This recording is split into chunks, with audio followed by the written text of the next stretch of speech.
as with many other things, which, I mean, I can't even get my PhD written, my dissertation written, and I don't even have children. So I don't know how people who have kids at home manage to get any writing done. I think we can go ahead and start. There are a lot of people here. First of all, I want to thank all of you for joining on the picket line today. It's exciting to see so many grad and undergrad workers on strike. And it's also really exciting to see so many of our colleagues, also from other institutions, and our faculty too, showing their support.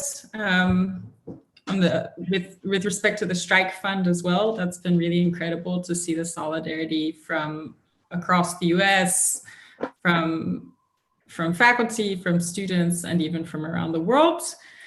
I also want to say, just from my end, I've been in Germany, and it's really impressive to see what a feat of round-the-clock sort of organization the strike has been in New York and virtually. I mean, there are literally, text messages and emails being sent at all hours of the day. So I wanted to just shout out to all of the organizers, and also to the bargaining committee for the really incredible and extensive work they've been doing across time zones to make the strike possible. And I also wanted to acknowledge those who are not online, but picketing different days of the week. Today, I'm pretty sure they're at 125th at the Jerome Green Annex. So yeah, good luck out there. I hear it's been cold in New York City. And I also want to say I'm super impressed that everyone's marching in a socially distanced manner, and with incredible percussion abilities. Lastly, I also want to thank the Columbia and Barnard undergraduates and who continue to show their support for their undergraduate and graduate TAs and graduate instructors. As many of us have said in the last weeks, we are really not worthy of these undergrads. You are our students, but also our colleagues, classmates, friends, and teachers, and we learn so much from you. I at least have in my years at Columbia. So today, wherever you are, whatever time of day it is, we're here to learn about care on campus.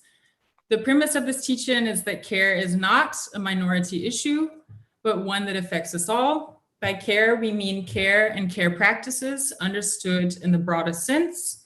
Each of us is tasked with self-care or care of the self, as Foucault calls it, but many of us, graduate workers and anyone else present around the world, are also caregivers, meaning we also care for others, whether it's parents or children or relatives or friends, with bodies, time, or even financial resources.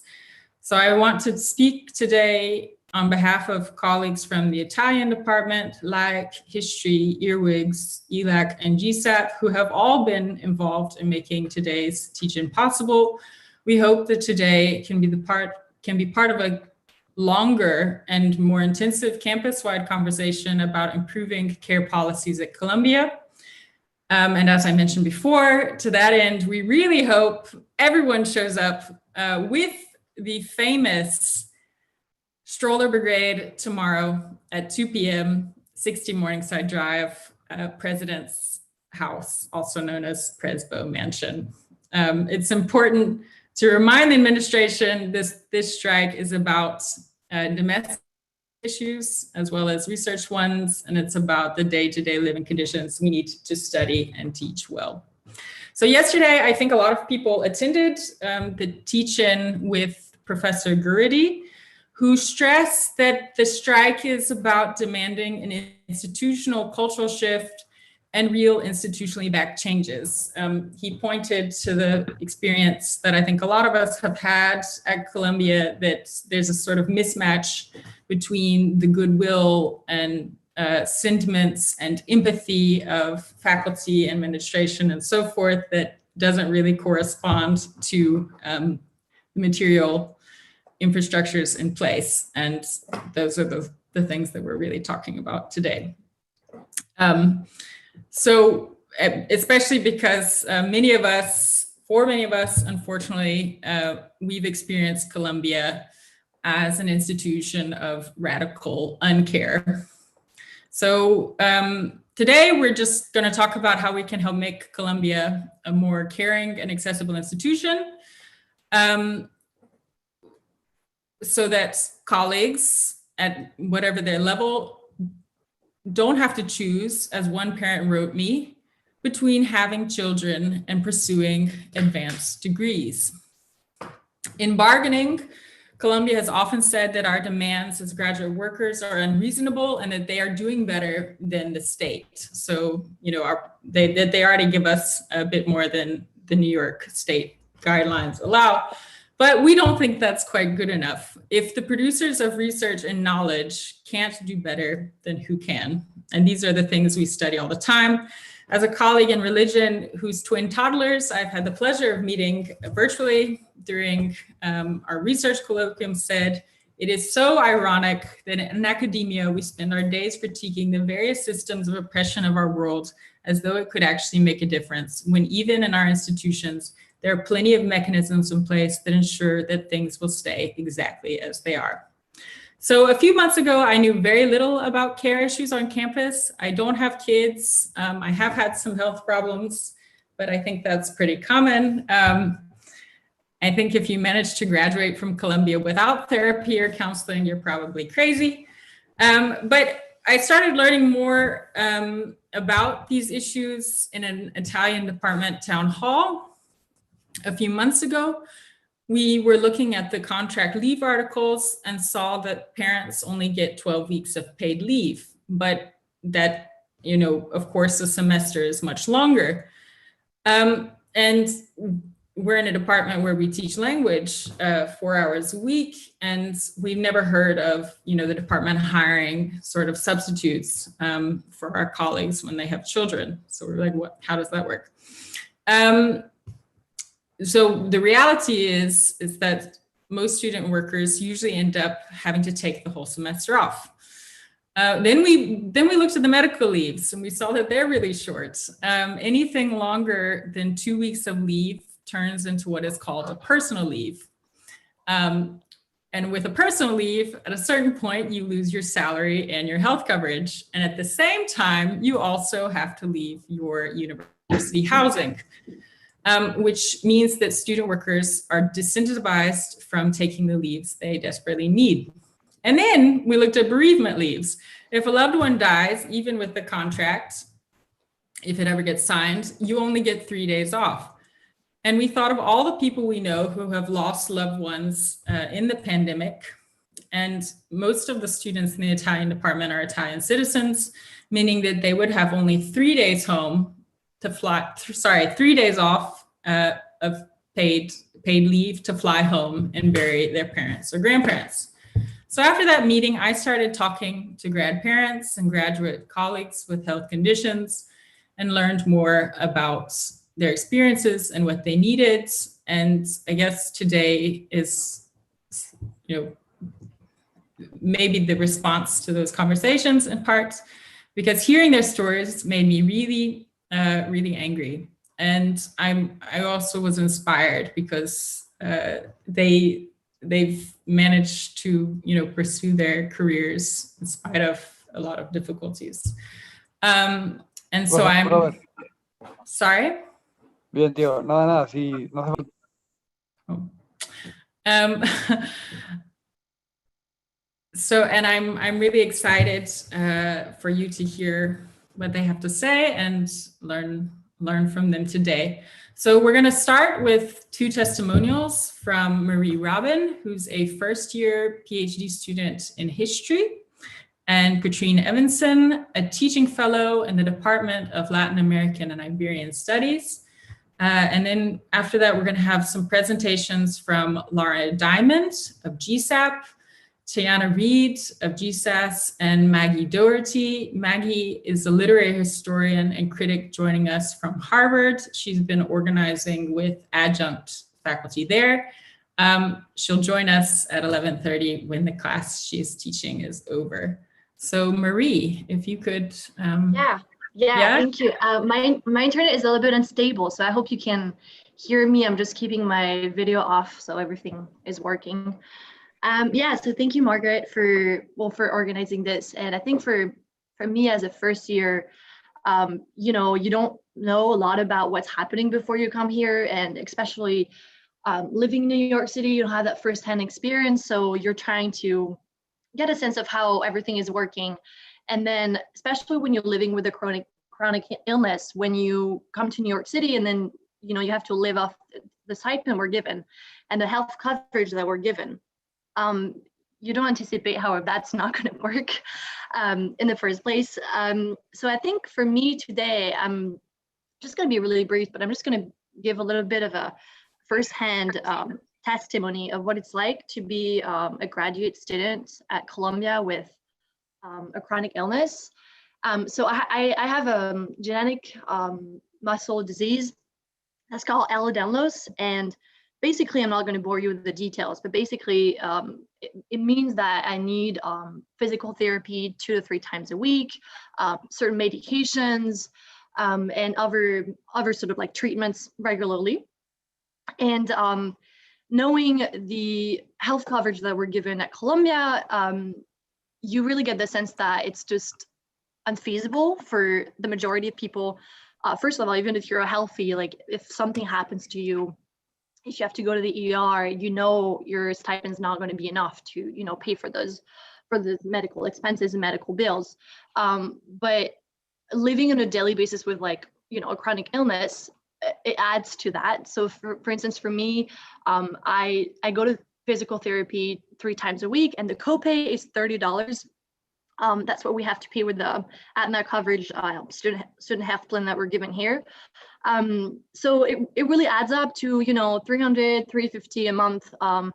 And for, a regular New Yorker, that's nothing, right, to pay out of pocket. But for someone, especially an international student, living with, the stipend we're given, at the end of the month, you're really struggling to even afford being here, even in the subsidized housing that we're given.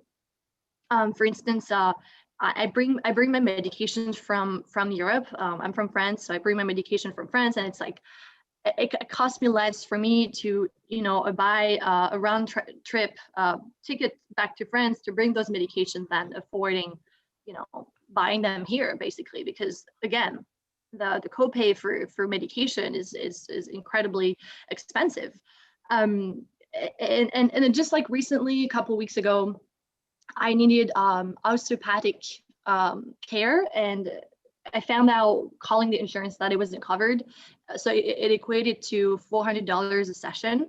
And so I obviously couldn't do that, so I just didn't. And we're working things with my physical therapy to, improve this particular thing that I needed. But, it's just a pity that I have to make this choice, that choosing between affording sort of like a normal, simple lifestyle here and like taking care of the physical and medical need that I have. So I think it's really urgent that Columbia realizes that, first, the healthcare that we're given as graduate students, undergraduate students, and workers is not enough. It's not. I mean, I understand the situation in the U.S. with obviously the health system, but for students, and especially in academia, this should be covered. This should be a right, and you shouldn't have to choose between affording, I don't know, food or going to a chiropractor, or whatever the medical need you have to go through. And I think that's something that I realized upon moving here, because you have to make those choices at some point, as crazy as it sounds. especially coming from Europe, you're not used to this because healthcare is a right. It's not something you can choose or not. And in terms of obviously the wages, and people can talk way more about this. I think they both equate together. Just the health coverage and the stipend, the salary we're given, they go together, especially because we live in one of the most expensive cities in the world. So it's just really a matter of understanding that it just doesn't function. It's just, I'm going to put it simply as this, it just doesn't function. And you don't have to be, again, I'm making this statement, but you don't have to be ill to realize this. Maybe when you're chronically ill, you realize, okay, much sooner than other people. But yeah, I think I think this is the urgency right now that we have with the strike and the bargaining sessions that are happening right now, this week and the next week and the following weeks, until some decisions are made and we can move forward and something happens. Thank you. Wow, thank you, Marie. I'm really sorry to hear of how difficult it has been, but I appreciate your suggestion that this isn't, your situation is not unique. That the point is we need better health coverage and we need higher stipends. Thank you so much. Katrine? Hi, everyone. Thank you for coming today.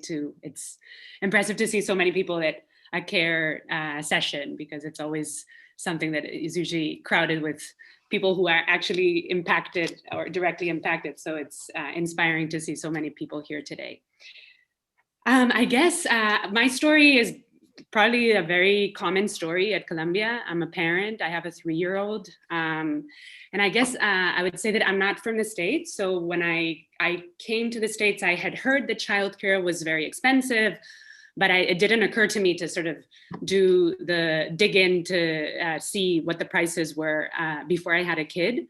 And I was also told that my insurance would cover for birth. And then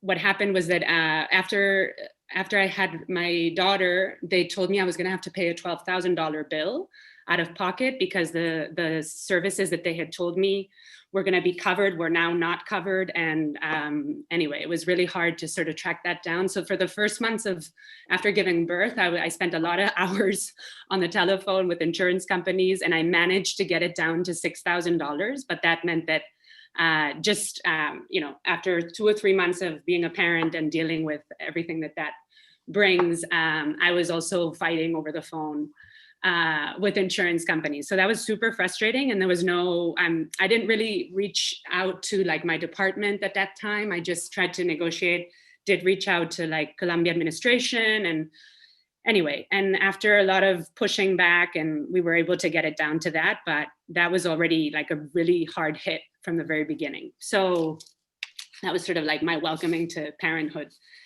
After that, after taking, we decided we couldn't live in the city anymore. It wasn't affordable. We couldn't pay for childcare after a few months there, so we decided to leave.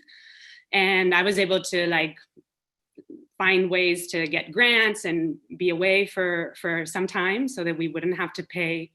What I realized once last year, before the pandemic hit, when we were trying to figure out how we would be able to afford going back to New York City, I think what we found, apart from the fact that it was super competitive to get any spot in any childcare, and there was no guaranteed spots, and everything that comes with that in New York City, and that you have to commit almost a year in advance to childcare and leave deposits that sum up to $7,000 and $8,000, in a year in advance, was that for a 9 or 10 month period, we're going to have to pay $23,000 for full-time childcare. And my partner works full-time, has very inflexible hours. So of course that means that, my flexible time means that I have to work late nights, or my sort of schedule is the one that gets all shuffled up, and I tend to be the one that needs to sacrifice my time and my work for that. So So yeah, due to the pandemic, I guess on a positive note is that we were able to stay in Ithaca where we are now and not have to pay insane childcare. It's pretty expensive here, but it's like half price. So right now our situation is that we need to decide, whether we can even afford or we can use our savings to be in New York for a year and be able to pay childcare so that I don't have to sacrifice my career. And or whether I'll be commuting from Ithaca on the bus a couple nights a week, whether we'll be moving to Philadelphia to be able to afford, and then obviously having to do the commute from there. So it's a very sort of unstable situation, and you really do feel, without having any family nearby or any true, network of true support, it's you wonder how people do even have kids in this country. So I think that we do get a $2,000 subsidy, which was increased to $4,000 as a result of the pandemic, but at $23,000 a year or as an academic course, which means that for summer camp or whatever they call it, it's probably up to like $28,000 a year to be able to afford childcare. $2,000 is like peanuts. I mean, it doesn't do much. And I think you are able to get $2,000 per kid. So I think that like on top of this, I also have peers, Analia, for instance, who's here and has given her testimony at other events regarding negotiations with the administration, is that we also have a really problematic issue with a very discriminatory issue with the Stop the Clock policy, which is not granted to graduate students, whereas it is granted to faculty. And so that essentially means that we are discriminated against for having kids as opposed to our faculty peers. And so while we get our funding and we're able to take a semester off, that counts against our timing to graduation. So in that way, there's a lot of peers who are impacted because they cannot apply for fellowships because they don't qualify according to the progress that they've made through their PhD.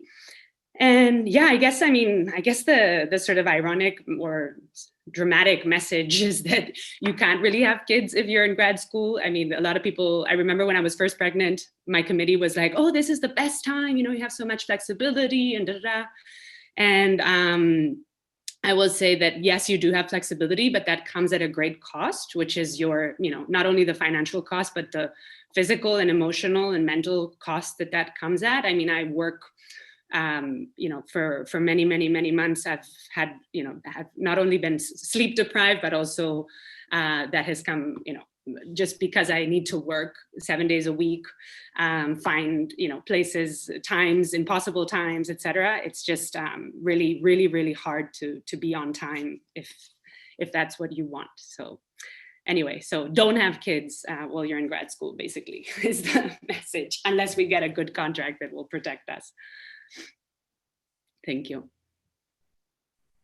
Thank you so much, Katrine. Yeah, I mean, I don't know if that, I think the message is that I think that from what I understand, the contract, many of the contracts provisions, articles for childcare and parental, well, I don't think there is a parental accommodation that I know of, have already been signed, which means that there will have to be work post contract to sort of further, further the progress, to make further progress on these issues on campus. And Maggie Doherty actually is going to speak specifically about access to childcare in higher education.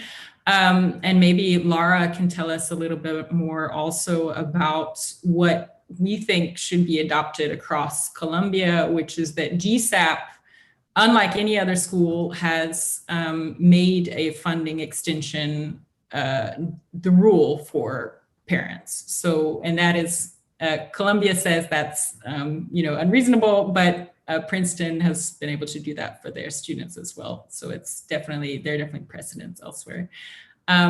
So now, yes, we're going to start with, but thank you so much, Katrine. And I'm sure we can maybe, if you come back to New York, we'll find some babysitters for you as well.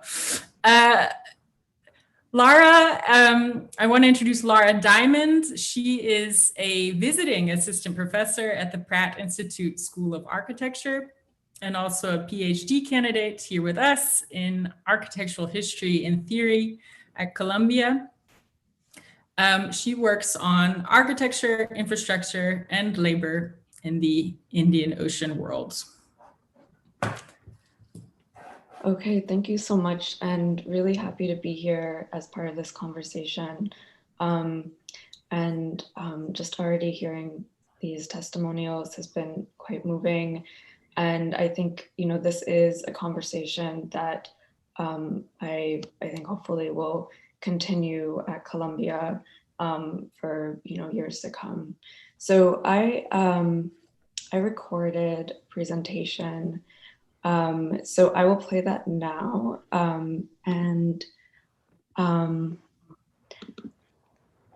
Let's see, hopefully this should work.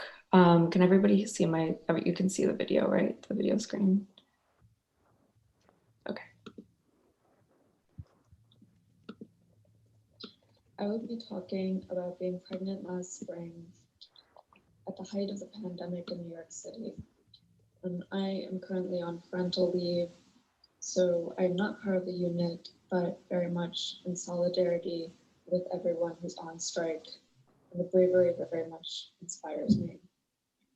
I will be framing the pregnancy as a type of labor that took more time during the pandemic and was also higher risk. Columbia, even with its incredible resources, has done little to acknowledge this reality, the increased time it takes to be a caregiver. Sorry, Laura, I think nobody can hear. Can we start that over again from the beginning? Because we don't want to miss it. Oh no, okay. Let me just increase, can you hear me? You can hear me now.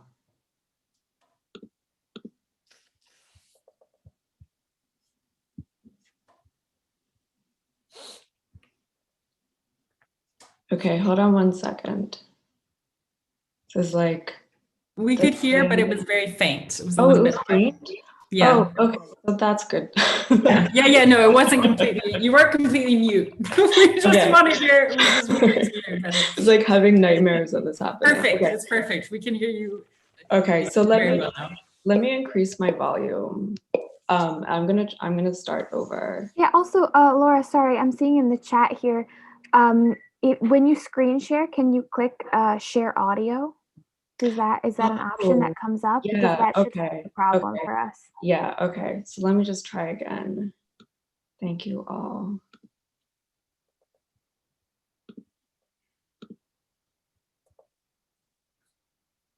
Oh, I also have to optimize, okay. Oh, exactly, okay, thank you so much.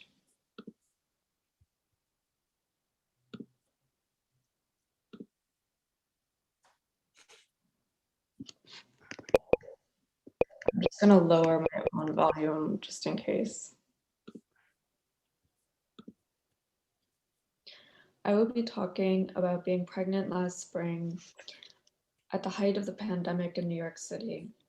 And I am currently on parental leave, so I'm not part of the unit, but very much in solidarity with everyone who's on strike, and the bravery very much inspires me. I will be framing the pregnancy as a type of labor that took more time during the pandemic and was also higher risk. Columbia, even with its incredible resources, has done little to acknowledge this reality, the increased time it takes to be a caregiver, in its policies and financial support for student workers who are caregivers. I have experienced being a caregiver during the pandemic as a parent, but caregiving can take many forms, whether one is caring for a child or elderly parent or sick friend or sick family member. All these types of care are labor.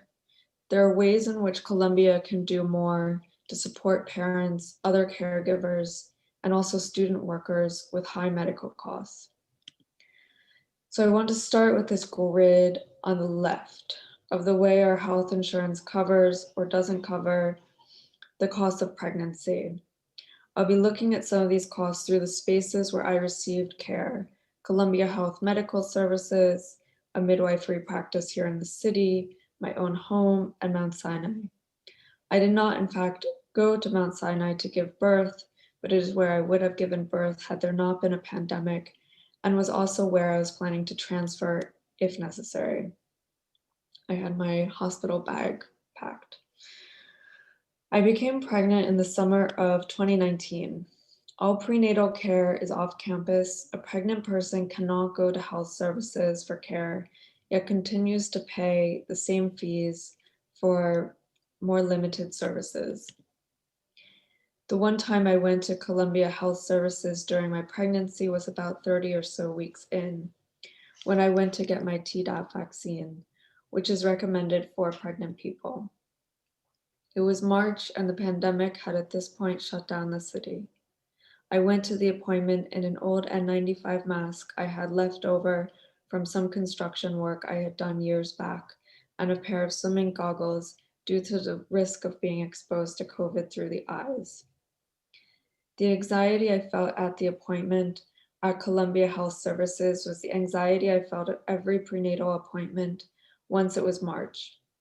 I needed medical care as a pregnant person, but with every appointment there was a risk I could catch COVID, which thankfully I don't believe happened.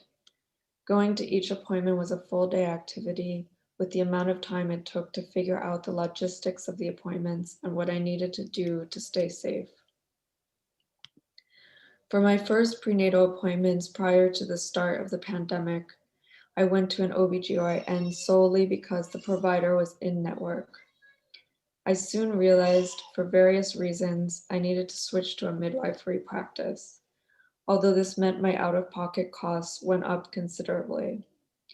Though by seeing midwives, the overall cost of the pregnancy was greatly reduced. As the pandemic shut down New York City, hospital regulations frequently changed. In late March and early April, many people had to give birth without support from partners, families, or doulas. The midwives I was working with were incredible and sent email after email with each change in the regulations. My husband and I were constantly updating our plans for the birth, asking ourselves questions like, would he stay home to reduce the risk of catching COVID in the hospital? Would I have support from my doula via phone, or might the regulations change so that my doula could be in the hospital? What did that mean for her risk of exposure? We also talked about the possibility our daughter would be removed from me as I was tested for COVID just after giving birth. I am an adult adoptee and spent the first few months of my life in foster care. So this potential separation at birth, now from my daughter, was extremely difficult for me to accept. All of this took time to process, to plan, to talk through. This is extra time that it took to do the work of being a caregiver, time that Columbia, again, does not acknowledge. In addition to processing the changing regulations at the hospital, there was also the sadness of seeing New York City, where I'm from, almost empty, except for more ambulances on the streets than I've ever seen before, and of course, essential workers moving around the city doing their work.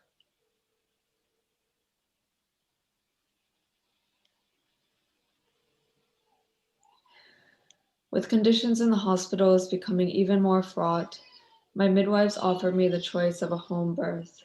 This required all sorts of preparation, both psychological and logistical, as we raced to find all of the necessary medical supplies. The overall cost of giving birth at home with midwives was far less than the cost of giving birth at a hospital, but I paid for most of the midwifery care. It was not covered by Aetna.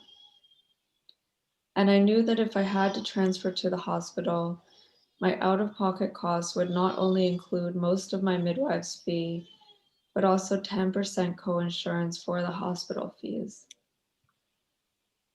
Thankfully, I had a home birth without complications and did not transfer to the hospital. But then as I became postpartum, sort of moving from prenatal to postpartum, I realized what it means on a bodily level while recovering from birth, that nationally we do not have Hello, paid I'm parental calling to share a leave. little bit about my personal experience. It takes time to heal from birth. It takes time to be able to sit again, to walk again, to stop having night sweats, to heal in many different ways. And Colombia does not adequately recognize the time that it takes to heal from birth and then learn how to become a caregiver, whether that is through body feeding or formula feeding or learning developmental milestones and seeing how the baby is doing, or how to bathe the baby or perform the work of care in all sorts of ways. So I will end here by asking, how could Colombia better support student workers who are caregivers, especially given that we are still in a pandemic? Even if there is in-person teaching in the fall, there will still also be only partially vaccinated households, since vaccines are only starting to be tested on children.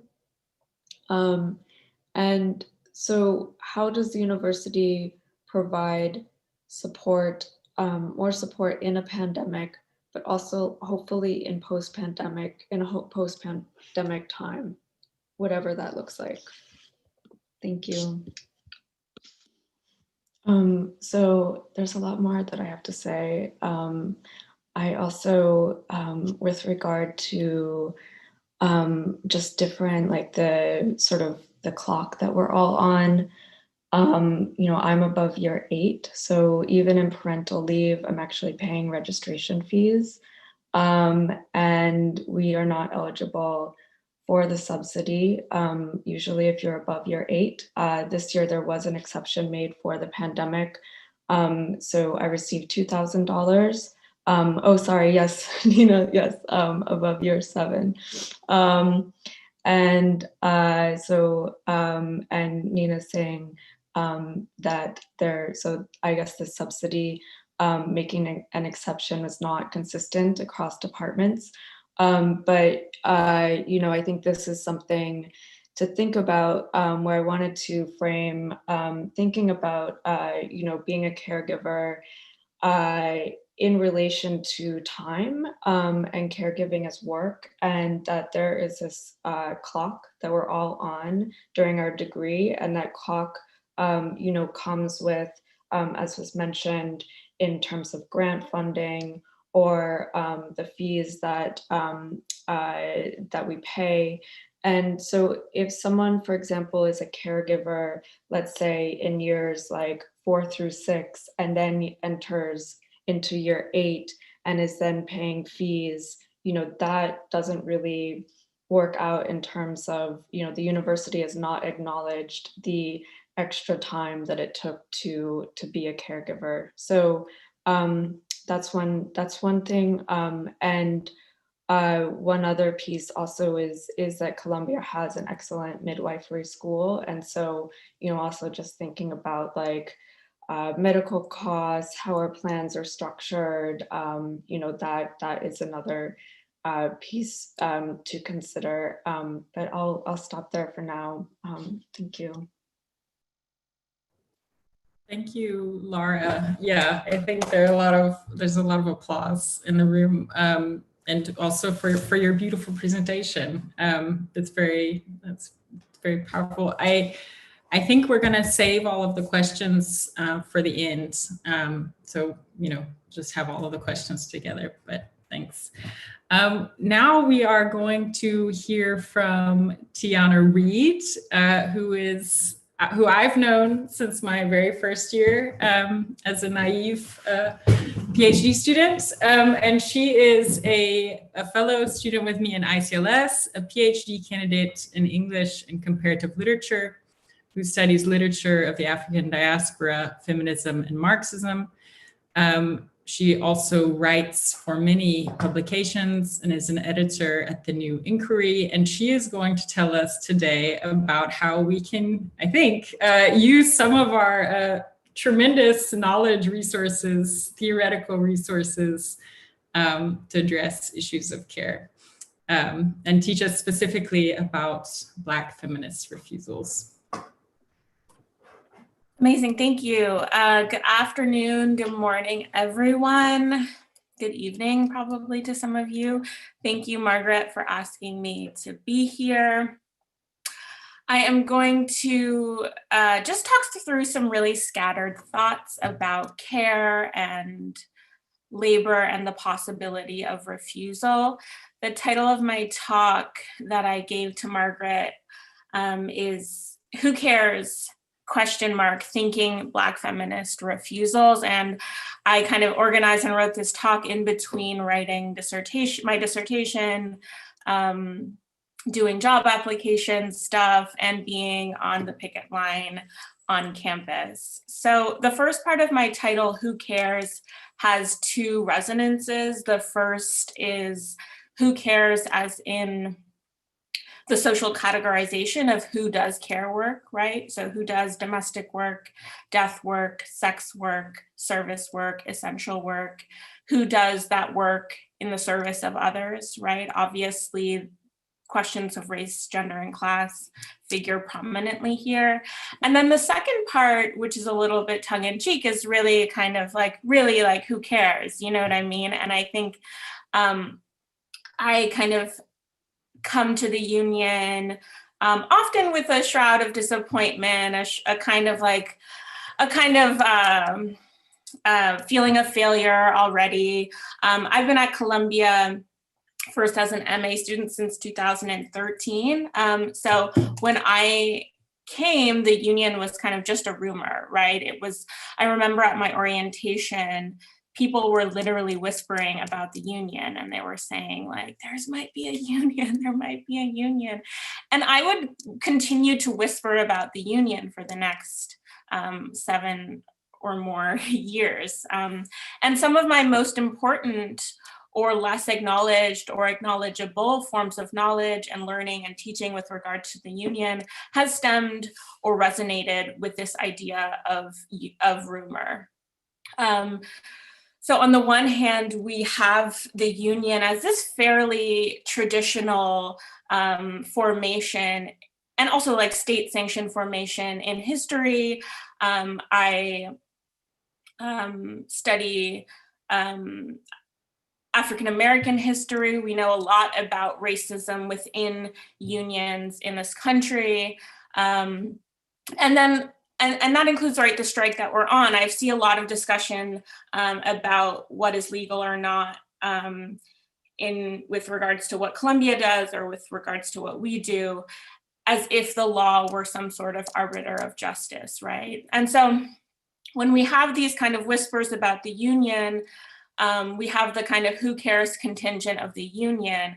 And I'm thinking about this in a broad sense, right? About the various forms of actions and participations, especially over the last year, that has kind of like flooded the word strike, so that the word strike goes beyond the withholding of labor to gain power or to interfere with profit, right? I'm thinking about rent strikes, I'm thinking about the tuition strike here at Columbia, general strikes, even strike debt, right? So this kind of like general counter striking or striking energy and those kinds of gossips, rumors, infinite text message chains, I have been a part of about the category of the worker, the category of the white worker, and how that reproduces violence. We have discussions about our own profound forms of alienations. We have ugly feelings, rolled eyes. We have serious critiques of anti-Blackness on campus and within our union. We have emails about the extra labor that the union itself sucks out of us and the kind of work that we perform under a kind of coercive environment. And so these kind of interdependencies about state-sanctioned neglect is so extreme in this kind of like ebbs and flows of like an intense form of caring and also a kind of shrug, a kind of like, who cares? And so put together, it's Black feminism and Black feminist theory and practice that has taught me that care is not without violence and coercion. And so a few questions, right?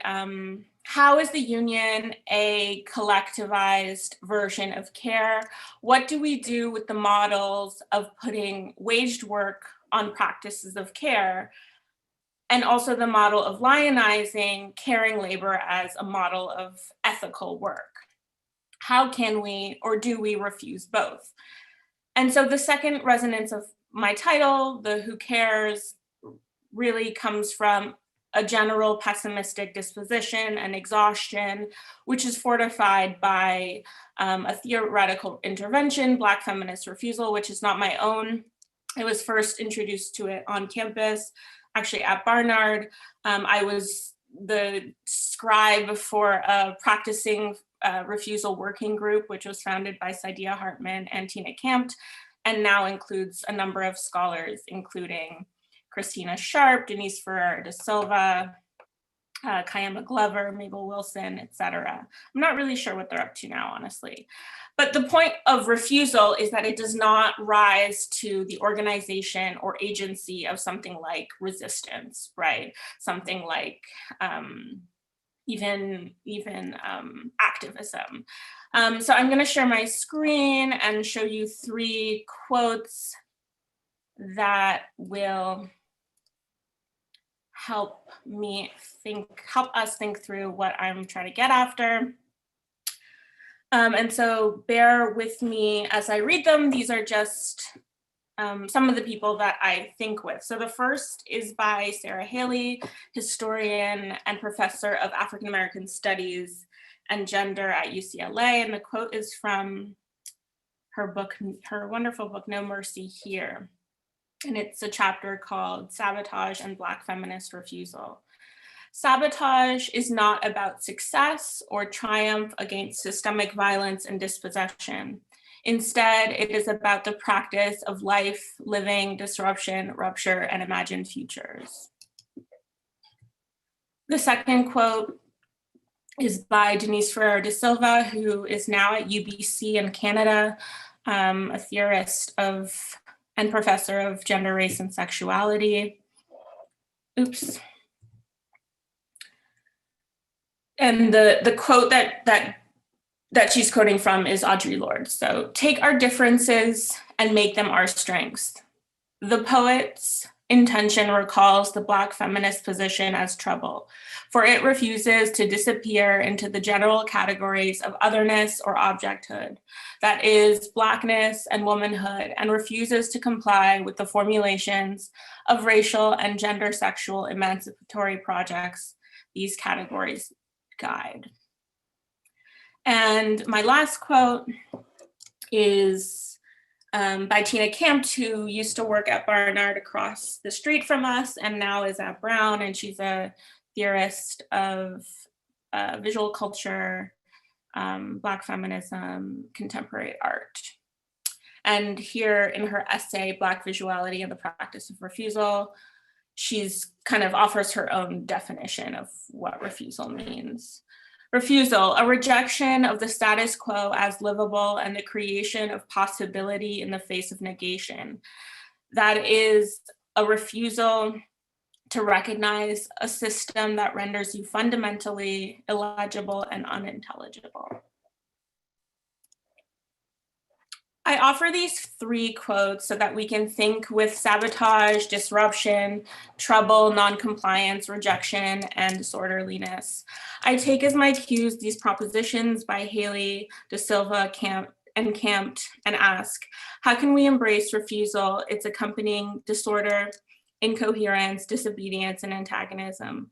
Where do we move from the refusal to work, which is what we're doing now, right? What if the result is something that may never rise to the status of politics? Putting these 2 resonances of my title again together, who cares as in who does care work, who does the most care work, who does the worst care work, so to speak.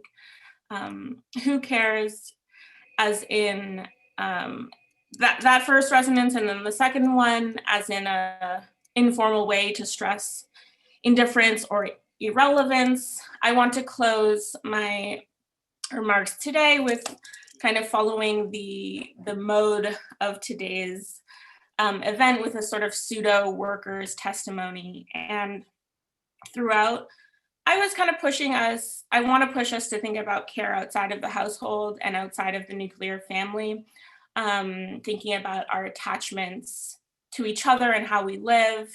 But I'm gonna actually conclude with the very strictest definition of family, because I think it's often the constraints of those understandings of family that, like, those of us who are Black and queer, we search for other forms of attachment because of the stranglehold of that strict definition of family. So my little conclusion is, I would say, let me say it's dedicated to Ira Katz-Nelson, because he's not the only one with a lot of feelings.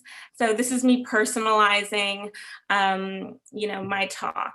So a year ago this week, my dad, who had had cancer for a number of years, told me over the phone that he had 3 months to live.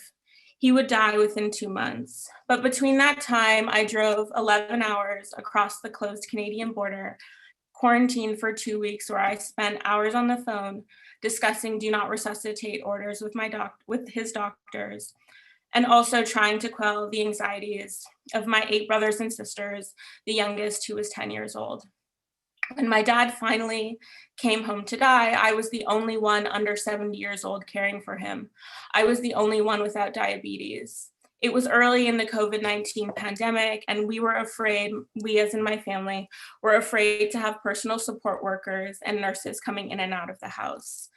My auntie, who was a former personal support worker herself, knew the risks very well. And so very quickly, last semester of last year, I learned everything about palliative care. I learned how to administer oral care, how to administer opioids every 3 hours, how to drain a catheter, how to plan a funeral, how to pay for a funeral. And I don't share this story to say that I'm special or unique. In fact, I'm echoing what Marie said at the beginning, that we all have people that we care for.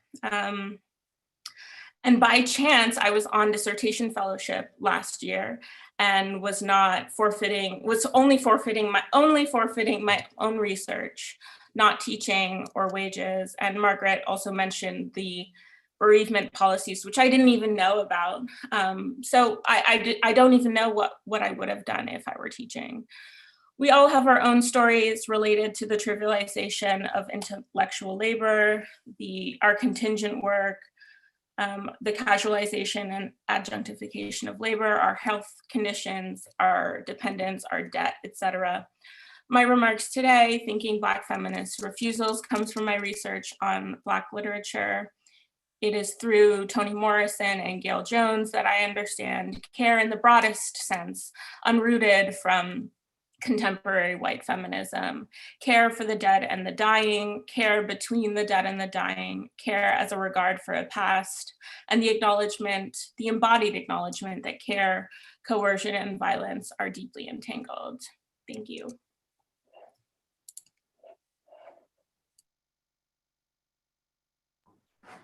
Thank you, Tiana. I'm really sorry about your dad. Actually, I'm in a reading group with Tiana, but I didn't know. I'm not that, since we're all talking about care and people we care for, she's fine now, but I have my mother had very serious cancer, which she survived when I was an undergrad. And like, also we've seen, our own students go through losses this year, and other years, and, deal with, bereavement for parents, caring for parents. I want to also, a friend of ours is not here today. She's a new mother, but she's with her mother getting treatment at a hospital in another country. And so these are also, spaces that we need to think about care and the flexibility that we need just as human beings, and to live, but I'm sure there are going to be a lot of questions for you also about this notion of refusal and the way that violence and coercion are also part of care, but we'll save those for later. But thank you so much I don't know how you managed to do that, put that together between teaching and being on the picket line this week, because thank you, it's really, really amazing. And now I want to welcome and introduce Maggie Doherty. I think that's how you say it. Correct me if I'm wrong. Maggie is a literary scholar, historian, and critic based at Harvard, where she earned her PhD in English and where she currently teaches writing, literature, and history. Her writing has appeared in many publications, including The New Republic, The New York Times, M+1, and The Nation. And if you haven't already, please grab a copy of her recent book, The Equivalents, A Story of Art, Female Friendship, and Liberation in the 1960s, which is out with Vintage. The Equivalents tells the story of the women who took part in Radcliffe's Institute for Independent Study, a messy experiment in women's education that offered paid fellowships to those with a PhD or the equivalent in artistic achievement. And Maggie, I hope will also tell us a little bit about, she's going to talk about access to childcare, but maybe she can also tell us a little bit about the history of the access to childcare today. And thank you, Maggie. We're so excited that you're here. Thank you so much, Margaret, for having me. And thank you to Laura and Tiana for these incredibly provocative, smart, moving presentations. I'm just really honored to be here listening. I'm really honored to be part of this. So I'm one of the thousands of adjunct and contingent faculty at Harvard University coming straight from class. We exist, even though the university likes to pretend that we don't. And I am so moved and amazed by the work of this union and by the strike. I really don't think that anything in higher education is going to get better for undocumented students, first-generation students, working class students, Black students, queer students, graduate students, contingent faculty without this kind of collective action. And as a former organizer with HCSU UAW, I'm especially proud and pleased to be part of this action in whatever way I can. So I'm going to keep this pretty brief, and I thought I just would start talking about, care work, which is, of course, essential to the functioning of any institution. Columbia is no exception, and any society, with a story from my graduate school experience, millennia ago. So when I was in my 5th year, I think, of a PhD program, my younger sister experienced a really awful trauma, and she almost died. And she had a lot of recovery to do, both physical and mental and emotional recovery. And for various reasons, I was the best person in my family to be present for that recovery and to help her along.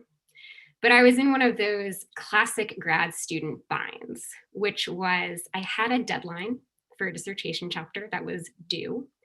And if I didn't meet that deadline, if I stayed enrolled as a graduate student and didn't make that deadline, I was going to lose my funding. And I would also lose the possibility to apply for future grants. But if I did take a leave, if I did take some kind of formal leave, I was also going to lose my funding, and I was going to lose my health insurance. So this is just one of those classic sort of situations that graduate students find themselves in so much when they have care responsibilities and they're asked to kind of navigate these different pressures and figure out a way to kind of make it work. And there's always this contingency involved. Do you happen to be on fellowship that year? Do you happen to be teaching? It's completely sort of luck if you can actually figure out a way to make this kind of crisis manageable at all. So I did the thing that grad students often do, which is say, okay, who can I trust? Who can I go to talk about this situation? I knew I couldn't go to my advisors, who had made it very clear to me, for better or for worse, that they were only interested in my professional development. They were only interested in talking about dissertation research. So I made the decision, okay, there's a professor I know, I've worked with her, I went to her, and she said, I am too junior to deal with this. I'm not a full professor. This is too risky for me to kind of put my neck out for you and try to help you. So she puts in a word with someone else she knows in the department. Finally, and this is again, I think, the way that things are so often handled, strings get pulled, meetings get set up, and there's some accommodation made in this kind of informal, completely contingent way. It should sort of, I guess, go without saying, there was no transparency in my department at the time around stuff like this. There was no discussion of what graduate student workers might need to do outside of graduate school that might require leave, support, subsidies, assistance. There was definitely no discussion of parental leave, no discussion of childcare access or subsidies. I knew one person in my cohort in graduate school who had a child, and she was back, I think, 2 weeks after she gave birth in the classroom, because she had been told that either she gave up her teaching and pay for the semester, or she taught the class she'd been assigned to. I feel like at the time, there was this assumption that graduate students were either children with no responsibilities, or that they were some kind of fake autonomous actor who's completely unfettered from the social network, who has no connection to other people, and who can just devote themselves purely to their studies. And of course, the word was always studies. It was not work. It was not job. It was the idea that you were sort of separate from society, and you could just be this pure mind. You had no body. You didn't care about other bodies. You just could focus on this intellectual work. But as I think we all know, grad students and grad student workers are not children. They're not autonomous actors. No person is. And as we've already heard, grad student workers have aging parents. They have sick relatives. They have friends in mental health crisis. They have children. They have partners. They're part of the fabric of society, and they have responsibilities in that way. This is, this is one of the things, this experience that kind of prompted me to do a little bit of research in the history of higher education about how care work, especially the work of parenting, was ever dealt with or discussed. And I came across a kind of bad or inadequate version of this in the 1950s and 1960s, where there was this sense that women as a category, were the ones who parented and the ones who had children. And so there's a lot of discussion at the time about, okay, well, what does it mean for a university to have women as a part of it? And there were some really kind of insane ideas about what this meant. One was, we should give them classes on marriage counseling and classes on the domestic arts because, that's what they need. And this is a really kind of limited, prescriptivist, conformist way, I think, of thinking about care work. But there were a few things that kind of came out of these intense discussions that do seem sort of interesting. There was a lot of flexibility on time to degree. That was sort of emphasized, that actually the work of parenting, the work of raising children is going to require more flexibility in terms of time. There were some fellowship programs like the ones that I wrote about that awarded stipends and fellowships that could be put toward childcare. And this, these are not necessarily part of sort of theoretical or political movements that we would necessarily subscribe to today. But I just thought it was interesting as a researcher that there were ways that universities thought about supporting the work of family making, the work of family raising. Since that time, the expenses for childcare have increased thousandfold. And I'm sure I'm not telling many of you things you don't already know. So since the 1970s, I think the cost of childcare has increased by 2,000%. Since between 1990 and 2000, it went up 40%. And this is, of course, the same period of time when wages have stagnated for most people in the US. In New York City, the average cost of childcare is over $15,000 a year. And that's often just for one child. If you have more children, you can spend up to $50,000 a year on childcare, or at least this is according to one op-ed writer in the New York Times in February 2020. Childcare is considered affordable if a family spends less than 10% of their income on it, whereas in New York City, only 10% of families actually spend less than 10% of their income on childcare.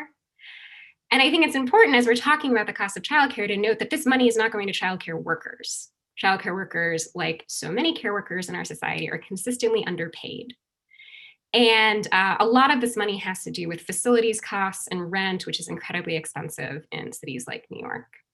And I think any plan or any sort of progress we make in terms of childcare access really has to think about paying childcare workers fairly, about a kind of communal system of childcare. This is something that feminist movements in the 60s and 70s really emphasized. And it can't just be, we're going to make childcare less costly for parents who are paying for it and not sort of think about the broader network of people involved in caring for and raising children. So until we have that kind of federally supported, community run childcare system, I think there are things that universities like Columbia can do. So I wanted to know what Columbia is already doing as I was thinking about this. And I went on the, I think it's called the Family Friendly Policies section of the Columbia website. And I started laughing because I saw that some of these policies, said that you could take in a semester of unpaid leave, but then you were still going to have to pay tuition and fees while you were on unpaid leave. That you could maybe apply for a subsidy for childcare of $2,000. And I was especially charmed by the fact that Columbia had raised this during the pandemic to $4,000, but then promises on the site that this is going to go back down to $2,000 as if, on the first day of the fall semester 2021, the effects of the pandemic are over. No more problems from the pandemic. So Columbia can do better, and that Columbia can do better, and that is why you are taking action. I think we all know that there are resources to support families, to support care work, and that with a university like Columbia, the question is never, are there resources to do this? The questions are, how are the university's resources being distributed and who decides? And it seems to me that the reason they are being so intransigent and not negotiating the contract is because the contract is where you would get real wins for graduate student workers and families and parents that would actually make a kind of material difference in the lives of so many people associated with this university. HGSU UAW, when they negotiated their contract with Harvard, won a child care fund that the union would administer. And this was really important because often applying for childcare requires revealing personal information that not all student workers can or want to reveal. So by providing a union-run childcare fund, precarious workers and undocumented workers are protected.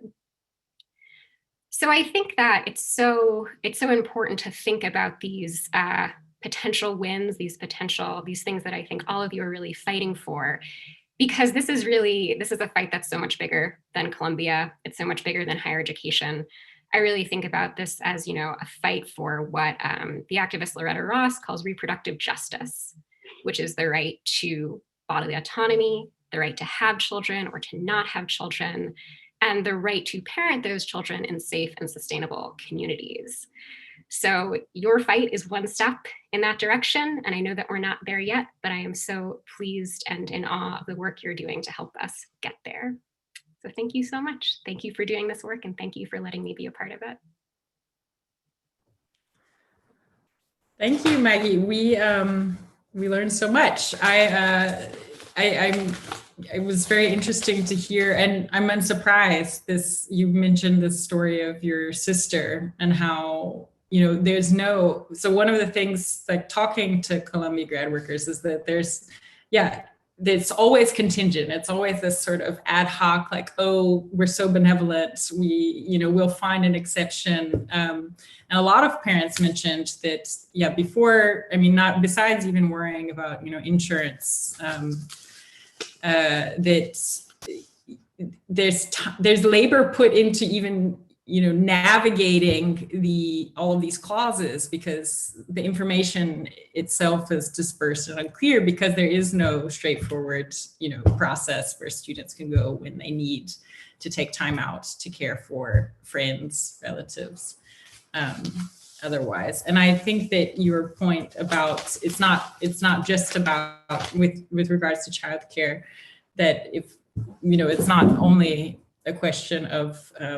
ensuring that graduate students have the funding that they need, which we know is woefully inadequate. But it's also about ensuring that those child care center supports. Columbia the joke is that Columbia has affiliated centers where its own graduate workers are not allowed any sort of reduced tuition. And I'm sure what you're saying applies there as well. That is that, the workers at those centers are woefully underpaid minimum wage carers. And yet the tuition fees, as at Columbia, are exorbitant for parents who do not receive, as Katrine said, more than basically, I think 20% as a subsidy to cover the costs. So what the reality is that if you're not from a traditional family mold, if you don't have outside resources to be in grad school and to have children or to adopt children is virtually impossible. I mean, someone like me, I don't, as a single woman, I couldn't have a child at Columbia, I don't think, without, I guess I'd have to take out a loan or something, or start a GoFundMe for my potential baby. But I think that was so beautiful. I want to just, I think there are a lot of questions. Isabella has kindly offered to help facilitate. So I want to open up the discussion, the time we have, to our amazing picket line. Yeah, Annalia, I don't know how you want to do this, if you want to facilitate for a bit and then I'll jump in when you're tired. Do you want to do that? Yes, sure. Okay. No worries. So, okay, so people can write questions on the chat, or they can ask them with their cameras, up to you. Is there anyone who wants to maybe in ask? the chat would be best, because you can't Oh, see okay, everyone okay. at the same time. Yeah. Okay, great.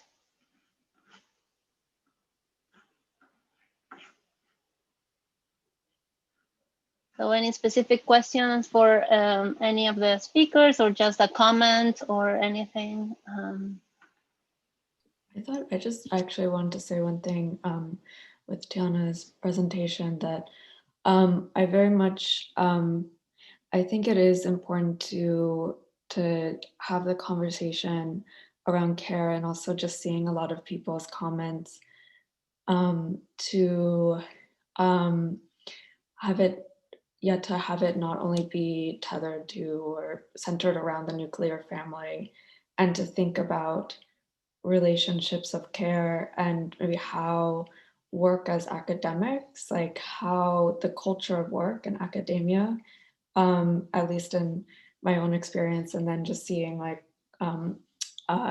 comments in the chat, it's it's difficult to, with the workload, the constant, demands, either from adjuncting, being an adjunct and a graduate student, teaching as a student worker, just to have that actual time to care and the exhaustion of providing care. And I think, care in whatever form that takes, I've thought a lot about just like how that extends to, care, care in all sorts of ways, relationships of care, also in relation to climate justice, environmental justice. And so I think this maybe just thinking about how these institutions are just sort of denying the time to care, denying the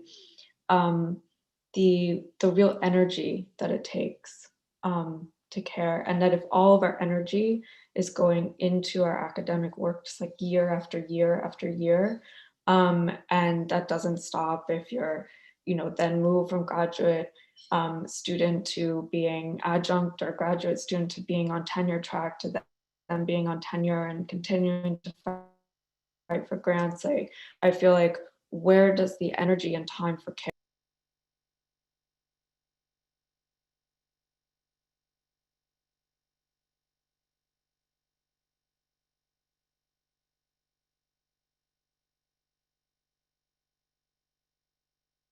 Yeah, Laura, I think that's such a good point. I don't know if Tiana wants to respond directly. I mean, yeah, totally. I feel like, what am I thinking about? So I feel like Margaret said something at the beginning about how Columbia says they're doing better than the state. And in my mind, I was thinking, like the state, but you really meant New York State.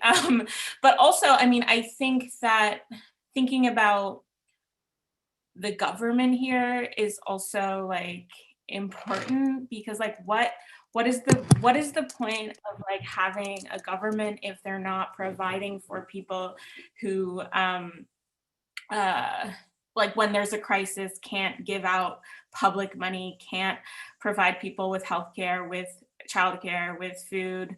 And so I think that like the conversations around care, and even just like mutual aid, and like us caring for each other in a broad sense, right? And I think I talked a bit about the union as a kind of like caretaking, right? Figuring out what people's issues are, figuring out how we can get our needs met. But like we can't do that all ourselves, right? I think the question and then that's why it's like, I don't know, it's kind of like we're asking, I think I get really pessimistic about what the university can or cannot give us, and also likewise what the state can or cannot give us. So yeah. Yeah, Tiana, what you're saying about the state, right, in this comparison that Columbia is making it reminds me of something that you said in your talk, right, about the focus on the legality of what Columbia is doing. And you said as if the law were some kind of arbiter of justice, right? And this same kind of like what Columbia is doing of comparing their, subsidizing their funding of care to the state is the same kind of, that's not a comparison. It's still not good enough, as Margaret said at the beginning. Yeah, just gonna throw it back to Analia for the chat moderation. On that point, I also wanted to draw attention to the fact that the state not being good enough, and the state definitely not being what, the level that we're aiming for here, but Columbia, really creates a class hierarchy like within our institution by virtue of the fact that, different levels of officers are given different benefits, care benefits.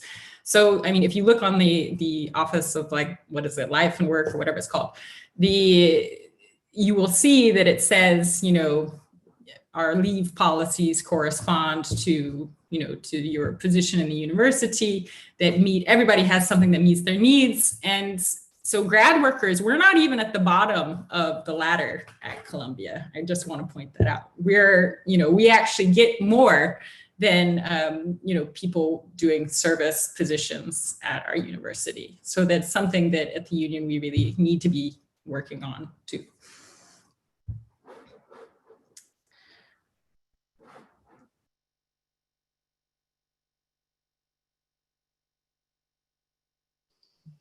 I'll just add. Oh, sorry. Go ahead, Maggie. Go ahead. No, I was just going to chime in to say that the caste, the sort of hierarchy, I think is so crucial to this conversation. I'm just going to add that at Harvard, tenure track faculty can apply for $24,000 of childcare assistance, whereas staff and contingent faculty can apply for $3,000 to $5,000. So yes, I think this can be improved. Yeah, and it's also, down to the leaves, because for instance, the New York State leave policy for parental leave is only 2 months. So that's why Columbia has been saying we're doing so well with respect to grad students because you guys get 12 weeks. But faculty, of course, get 6 months. So there's a real, ladder there. Are all parents and caregivers created equal, or are they not? But apparently they're not. I just wanted to invite someone from the bargaining committee, maybe, if you want to share, what are the care provisions that are being discussed right now or are on the table at this point. So maybe we can contextualize a little bit. I don't know if there's someone from the bargaining committee here. Hi. John. Oh, Anna. Okay. Sorry. Yes. I can speak a little bit to that. And I know I've been in touch with you, and I just want to say thank you so much for doing this this teach-in, because I think it's really important that everybody learn about this. A lot of those of us who don't have kids need to be more aware of this too. So I can speak about the childcare article that we have tentatively agreed on, and it does raise the subsidy to $4,000 permanently. So, and as we're hearing, that is insufficient for actually covering realistic childcare costs in New York City, and we recognize that. So I think the question here is about how we can organize this beyond the contract. And I see a question in the chat about of the age limit on that. Currently, yes, it is only for children who are up to age 5 or and not attending kindergarten yet. We had an age limit of 12 in there for over a year in the contract, and there's no other employment group at Columbia who has childcare benefits from the university for children over age 5. So that was something that was really difficult to get any traction on. And hopefully that's something that we can work towards in future contracts.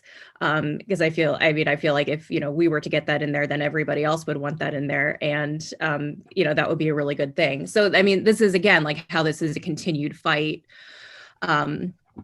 for better resources and real resources for childcare at Columbia. So the core of the article is about this subsidy that is raised. But I think that we will really have to work on, organizing to get, childcare facilities, which are a huge issue. Just access to that would make such a difference.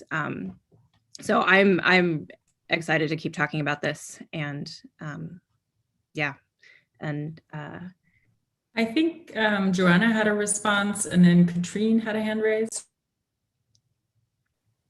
Hi, I had to miss the beginning, but I just wanted to say that just listening to your answers, it's been really incredible listening to you. And I think you point out some of the kind of limitations of only thinking about, childcare as just like a monetary thing, or thinking of childcare as just like a fixed time off, and these very like, in the context of the law, in the context of like what Colombia is doing, the context of even like the contract, right? And the difficult thing about childcare is that it seeps into so many other areas that aren't, like even on the table in contract negotiations. And I think that that's a really important thing that we have to start thinking about as a union, right? Like, how do we actually address all these different needs, like in an adequate way, in a way that also is like transformative, not only of like our experiences, but of the entire university, and of how the university like functions in the world.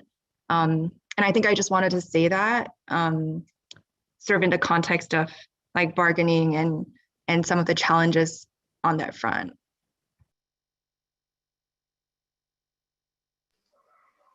Katrin? Hi. Yeah, I guess one of the things I wanted to point it out, I thought Maggie's framework about thinking about this disembodied graduate student versus the infantilization, right, of our work. I think that that's where also as a parent, but also just as a worker, I think the category of the worker is the one that really sort of grounds the kind of work that we do, and it just sort of like shatters this the way in which we, yes, I think you're super right that we're either infantilized or we're this like autonomous brain that just has to keep doing work. And I think that just is sort of exacerbated when we are involved in any other activity regarding care. And that's where I think, yes, I think, the contract is a start, and we need to keep working on how we sort of cover and integrate what does it mean to be a working parent? What does it mean to be, a working whatever? But I think, yeah, just to sort of bring back this question of the class consciousness of like what the kind of work that we're doing. And I think that's super important. And thank you for that. Yeah.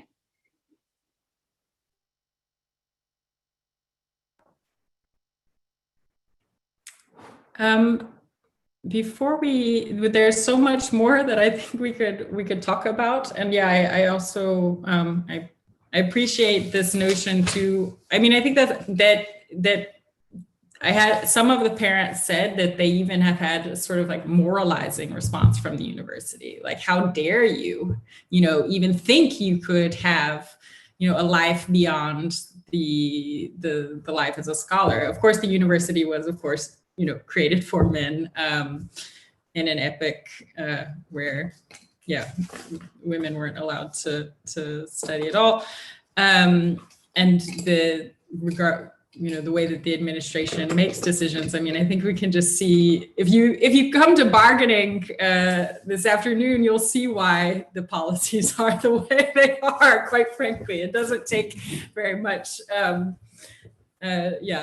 just sort of purely, representation, just an observation of representation will tell you a lot about that. I think we actually have to wrap up now. Because the next teach-in, in fact, we're even a few minutes over maybe, needs to start. I want to thank all of you for all that you have given today. I also wanted to flag that bargaining is happening later. So do show up and put on a Zoom background that says what you want. Related to today's conversation.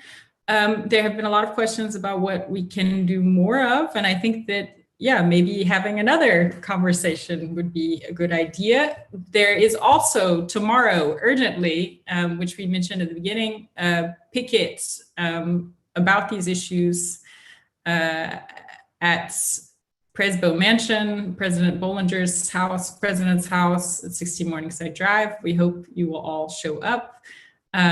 With your families, friends, dependents, various and sundry relatives, and so forth. Any kind of kinship that you can imagine. And have I missed anything? Mainly, I really want to thank the presenters today. Thank you, Marie. Thank you, Katrine. Thank you, Lara.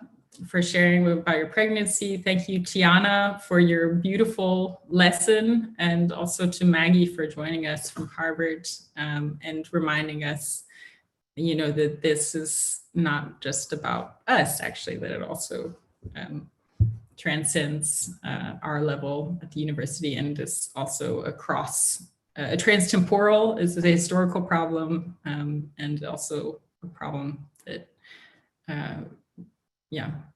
that we need to consider very deeply.